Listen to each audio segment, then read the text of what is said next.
Olá, seja bem-vindo, seja bem-vinda para mais uma aula da nossa trilha aqui do segundo ano. Eu sou a professora Maria Priscila, responsável pelas gravações aqui no estúdio do Santa Mônica Rede de Ensino. E eu estou aqui para gravar o nosso penúltimo tema com relação à nossa trilha Os Antigos, os Clássicos Esquecidos, Economia, Sociedade e Cultura. Esse conteúdo que é muito filosófico, que a gente perpassou, né, pela Roma e pela Grécia desde o início. A gente está chegando agora no nosso momento final. Então, espero que você tenha gostado do nosso percurso e vamos lá. O que a gente espera que você consiga nesse tema, né? Não é sobre futilidades, né? Estamos na unidade número 4, que fala entre salas de beleza e salões de cultura. O que a gente pretende que você... não esquece do prepare-se, né? Então, assista o vídeo a seguir e compare os padrões de beleza feminina estabelecidos nas sociedades ao longo do tempo. Reflita e comente no grupo virtual da turma sobre a influência do desenvolvimento desses padrões, como aspectos culturais, gostos individuais, valores morais de cada época, arte no que é belo. E aí, o que a gente pretende, que está aqui em cima, que a gente pretende que você consiga adquirir no decorrer desse tema. Debater sobre as diferentes concepções de beleza e presente da antiguidade. O que a gente precisa entender primeiro, o que a gente entende como beleza. O que é ser belo, né? O que é a beleza, afinal de contas? É padrões, é simetria, é harmonização. O que a gente pode entender enquanto a ideia de beleza? Aqui começa, né? A nosso material didático, ele começa falando sobre a fábula ou conto chamado A Branca de Neve e os Sete Anões. Logo na introdução, vou abrir aqui para a gente dar uma olhada.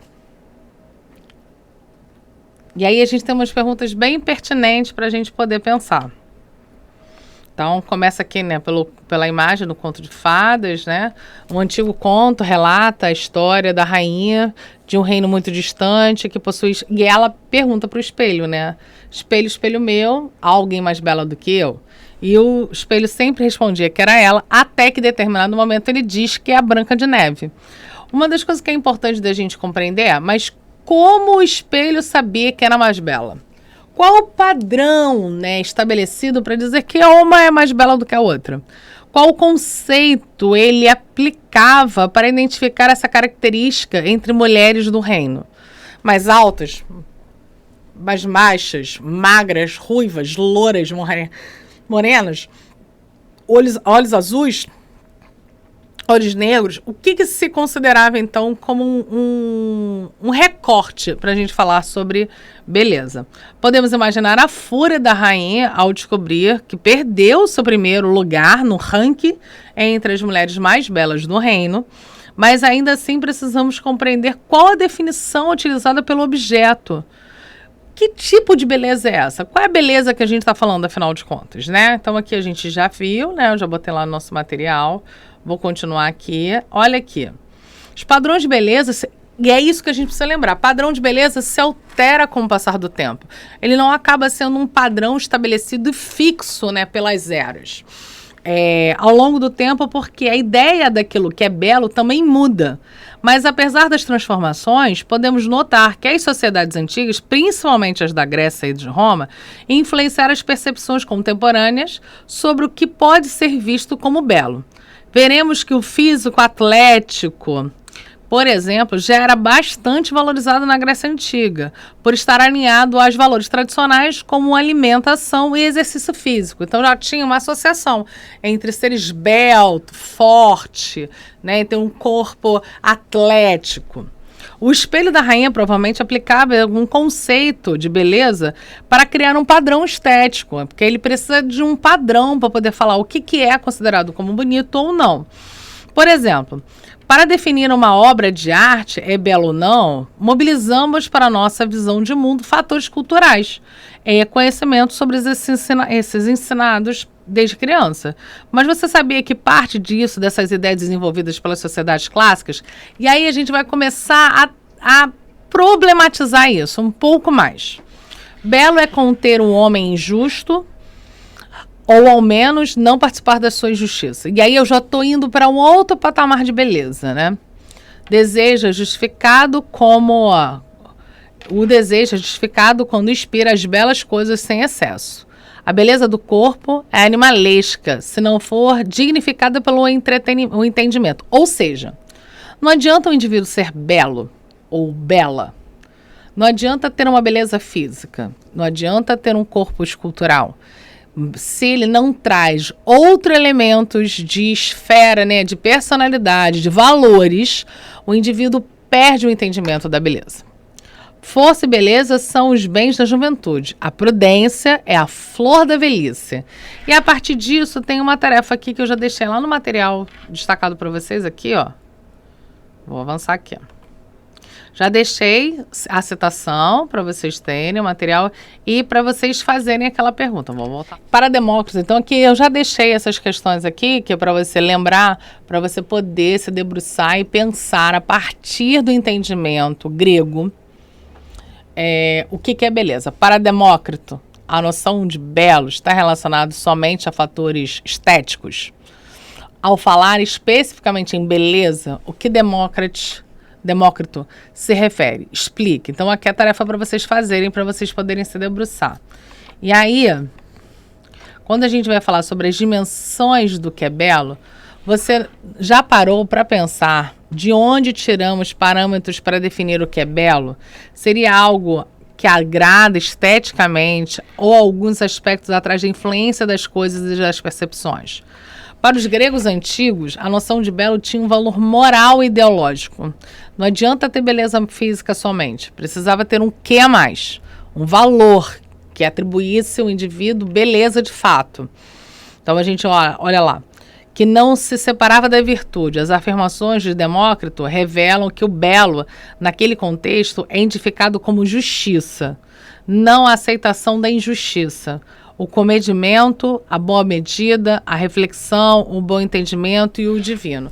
Lembra, quando a gente falou, você quando estava estudando o conteúdo lá do primeiro ano de filosofia, você falou sobre a ética. O Sócrates, Platão e Aristóteles, eles são homens que são muito filósofos, muito preocupados com a ação, né? Aristóteles vai falar sobre a justa medida, vai falar sobre a necessidade de ter racionalidade nas suas decisões.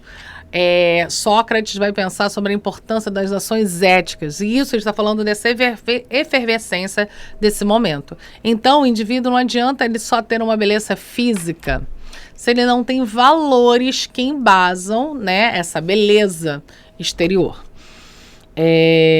Esses são fatores bem característicos dos valores morais do período clássico e já estavam enraizados na cultura e na sociedade grega. Portanto, o belo para os gregos não está somente ligado ao que atrai pelos sentidos, principalmente pela visão, mas também pelo comportamento e pensamentos equilibrados, a sensatez e a racionalidade. Porque a beleza, às vezes, com o tempo, ela se desfaz. Os valores imortais, como ética, justiça, caridade, generosidade, melhor do que caridade, generosidade, são valores que se perpetuam com o passar do tempo, né? Eles continuam ali. A beleza, às vezes, a gravidade é até bem injusta com a gente, né? Vamos seguir as afirmações de Demócrito e reflita sobre o conceito de beleza, segundo o filósofo. Então, a beleza do corpo é animalesca, se não for dignificada pelo entendimento. A força e a beleza são os bens da juventude, a prudência é a flor da juventude, da velhice, desculpa. Além do conceito, podemos perceber que a beleza é tratada pelo filósofo como uma virtude, como uma propriedade que não se justifica por si mesma, mas que precisa estar acompanhada de outros atributos, entendimento e força. Ou seja, não adianta um indivíduo ser belo. Estou pensando num padrão de beleza brasileiro. Deixa eu ver. Tá, vamos pensar em Ai, não queria criar polêmica aqui essa hora. Vamos pensar, por exemplo, né, um deus Apolo, né, que era um deus belo, com seu corpo bem esculpido, bem adornado, mas que ele fosse um indivíduo injusto, egoísta e que tratasse os outros com indiferença ou com crueldade e perversidade. Então, dentro da perspectiva de Demócrito, ele não teria de fato uma beleza, né? A gente pode ver mulheres que são padrões de beleza, mas na relação com o outro, com as pessoas, elas são grosseiras, né? Se acham melhores que os demais indivíduos. Vamos lá, continuando aqui. Não citei nomes para a gente não arrumar problemas com ninguém. Relação entre beleza e virtude também pode ser observada por alguns escritos, né? Como Safo, poeta natural da ilha de Lesbos, localizada bem próxima da casa da Ásia Menor, filha de uma família aristocrata. Safo viveu no século VI a.C. e era considerada pelos gregos antigos uma exímia escritora de uma referência na arte poética. Então, ali, uma poesia, né? Quem é belo, e belo enquanto se olha, mas quem é bom será simultaneamente belo. Quero dizer-te uma coisa, mas a vergonha impede-mo. Se tivesses a preocupação do nobre e do belo, e a tua língua procurasse nada dizer de mal, a vergonha não se apoderaria agora dos teus olhos, e dirias o que consideras justo. Então, quando a gente está falando aí de beleza, a gente está indo para outra discussão, não somente sobre a questão física, né? Não somente sobre a aparência, aquilo que aparenta ser belo de fato. E aí ele vai falar que existem dois fragmentos. O belo está diretamente relacionado ao que é bom e ao que é nobre. Nobre no sentido de valores, né? De concepções, de agir em sociedade com os demais, na sua relação com o outro.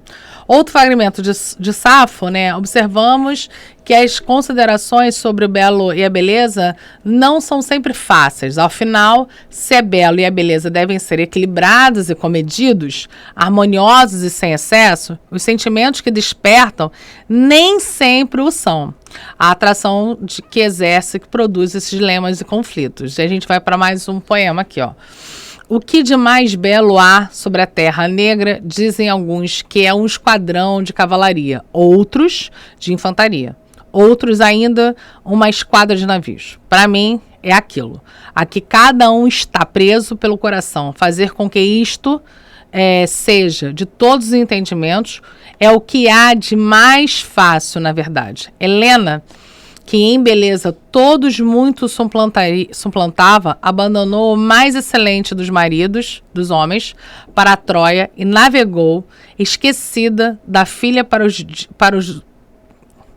da filha e dos pais queridos. Deixou. Isso me traz agora a lembrança de Anactória, que está ausente. Anactória, cujo gracioso andar e brilho irradiante de rosto, mais desejaria ver sobre os carros de guerra dos ilírios soldados com as suas armaduras. Ele está falando ali de Helena, né? Helena de Troia, que acabou deixando seu marido, que dedicava o seu amor para ela, para viver uma paixão e uma aventura. E dentro dessa perspectiva, ele diz que ela perde beleza para ele.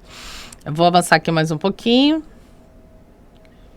Então, a forma da beleza, né? Então, ele vai começar a falar sobre a beleza e o belo. Para os gregos antigos, a ideia de beleza se baseava naquilo que é bom, justo, no equilíbrio, né? E a gente vai falar sobre valores, né? Bem estabelecidos e construídos. As ideias de proporção, de equilíbrio, harmonia, simetria também eram aplicadas às esculturas. É só a gente ver as esculturas, como essa escultura aqui embaixo, lá, da harmonia. Quando a gente vê alguma obra de arte assim, por exemplo, aqui está faltando a mão, é porque a gente... E aqui os pés, a gente está falando porque pode ser uma réplica e é uma escultura que foi achada e provavelmente não foi achada por completo. Olha aqui, a gente já falando sobre o corpo, sobre a harmonia, sobre o tamanho, né? E aí, a partir disso, a gente vai falar. Pode tirar o material, Isa, por favor. O que a gente vai entender, então, com a perspectiva da beleza nessa trajetória? Que não adianta o indivíduo, né, ter um corpo belo se ele não desposa de valores. Então, a gente está chegando no fim da nossa videoaula de hoje. Ainda falta mais um vídeo que é a culminância dessa trajetória, né? Toda dia que a gente discutiu e passou nos últimos meses. Eu vou ficando por aqui. Até a próxima.